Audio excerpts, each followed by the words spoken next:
Yeah.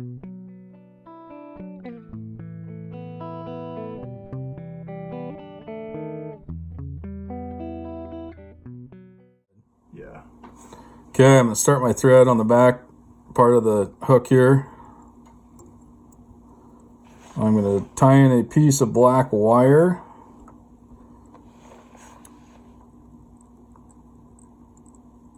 I'm going to wrap back to about before the hook bends. Got a piece of black holographic tinsel and small. I'm going to tie that in. I want to keep that centered on top of the hook because we're going to pull this over the top. Again, a few more wraps to just before it bends. You want a nice long body on this. I'm going to use some of our Bighorn Angler carpet dubbing, custom blended in-house. This stuff's a pretty coarse material, so some folks will put it in a dubbing loop. I just like to put it on the thread. It's kind of a pain in the ass to do, but it works. Because we're going to pick this stuff out later, so we want a buggy bug. That's what this will look like. So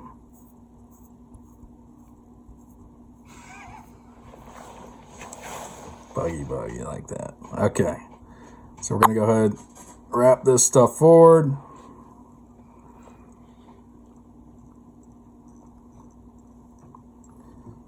I might need a tiny bit more material there behind the eye. So I don't need a nice tapered body or anything. We're just kind of making up more bulk on the hook right now. Okay, so I'm just behind the eye right there.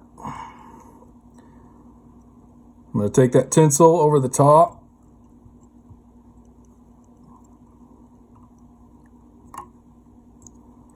Give that a couple wraps, and then I can kind of pull that forward to make it tight. We want to keep that on top of the hook because when we wrap our wire, we don't want that stuff to spin side to side. So I've got a few wraps on there. It's secured. Take that black wire. We're going to wrap this series of ribbing. I'm going to do probably about 4 wraps or so.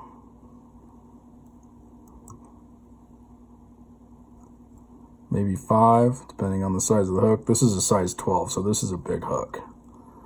Most of your flies, you're going to get about 4 wraps on, though, your 14s and 16s. A few thread wraps over the wire. And then what I'm going to do here is I'm going to grab those materials I had tied off. I'm going to build a little thread head back on those. This will reinforce them so they won't pull off the top of the fly or wire won't pull out. So I've got those wrapped back. I'm just going to come in.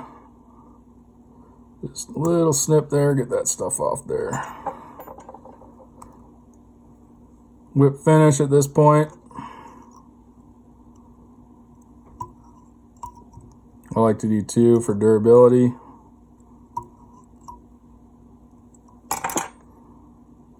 Now the time-consuming part of the fly. I'm using a hook. This is actually like a little saltwater hook, but pretty stout hook with a good point. Just for a little finer work. I'm going to go in between those ribs I just did. I'm going to pull this dubbing out on each side. I want to make this have a sow bug appearance. So go in there, pluck out. Watch your wire. You don't want to pull the wire out.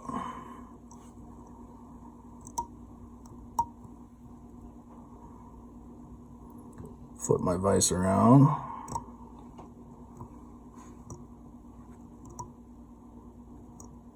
Do the same thing.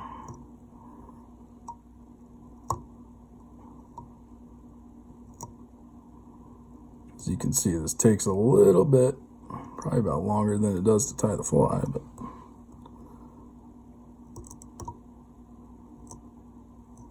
okay, so I got that pulled out. I've got just kind of a mess of a bug, as you can see here. What I'm going to do now is take that dubbing that I pulled out, and I want to make this even on each side. So I'm going to come up with my fingers. I'm going to trim it. I want it this distance here. I usually make it just about, half the hook shake length, maybe a little bit shorter. Come up here, trim that. And I'll come in with my fingers, lay that back down. Now I've got a flat, even profile on both sides. If I need to trim any more off, come in here, go on the bottom, make sure that's nice and flush and flat.